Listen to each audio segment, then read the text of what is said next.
What's up, everyone? So I wanted to chat a little more about a couple of the themes that I taught this past week. I taught about falling and I taught about disappointment.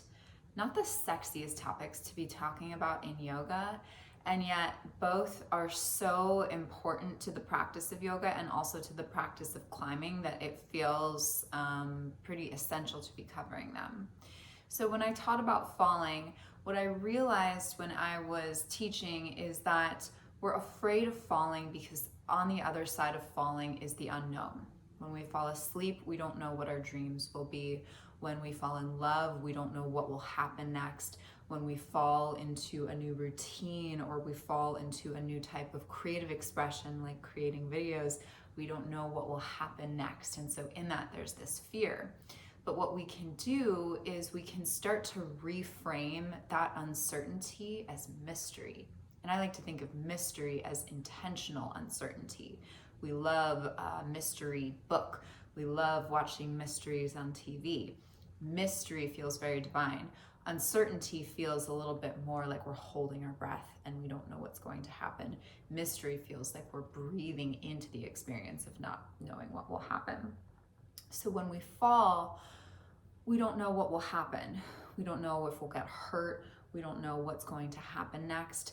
But in that, if we can shift from a place of holding our breath and feeling like it's uncertain, it's unknown, and we can actually take a breath and be like, wow, I'm actually really fascinated to see what mystery holds for me, then it becomes more playful and less worrisome.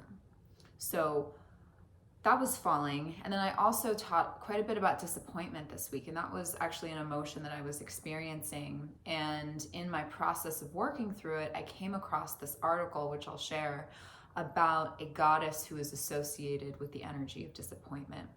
And she is depicted as this old, gnarled crone who's withered. And her name is synonymous with smoke, which is symbolic of death and destruction. And she isn't the type of deity that you think about worshiping. You think of deities as being these sort of almighty, godly beings.